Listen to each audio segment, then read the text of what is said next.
Welcome intermediates.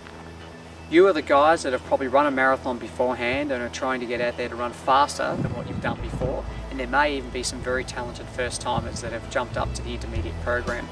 Your program is over 7 days. The most important part of your training week will be your Sunday long run.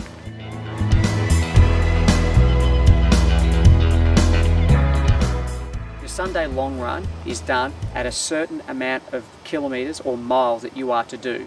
The long run isn't about racing it. The long run is running 25% slower than what your marathon goal pace is. The objective is to get time and distance into the legs. It's giving you confidence in knowing that you can run the distance comfortably. Don't race your long run. Save the race for when you do the marathon in 16 weeks' time. A lot of people do their long runs hard on a Sunday and tend to find that 3, 4 and 5 weeks into their training that they become very fatigued and very tired. This then leads to being unmotivated and potentially injury. The objective is to get the training done and make it to the start line to do the race. It's pointless doing all your racing in your training, then getting injured and not making it to the start line. Remember, train to race, don't race to train. Running for such a long period of time will require you to put food in your body to give you energy and to also hydrate adequately. Roughly 2 to 3 hours before your run, it would be great to eat foods that actually do have carbohydrates but are also low in sugar. So eating things like a couple of pieces of bread, even having some toast, are great ways of putting some light carbs into your body to help give you energy over a sustained period of time.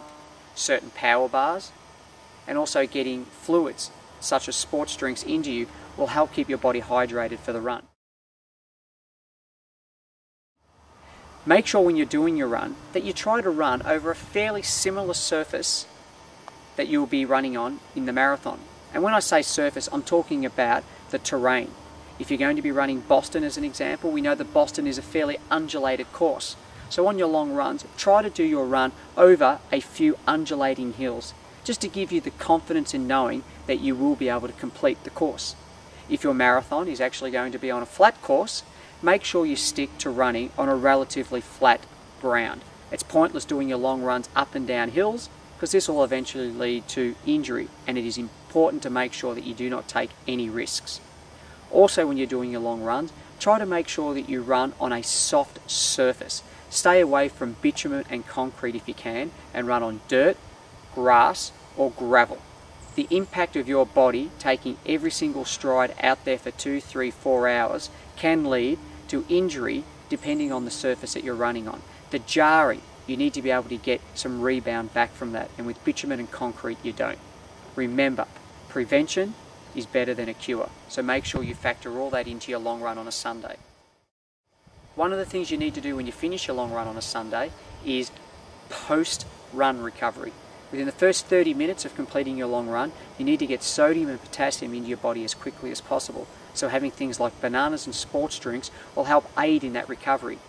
By making sure that you can recover adequately, it will give you the energy to be able to complete the next day's session.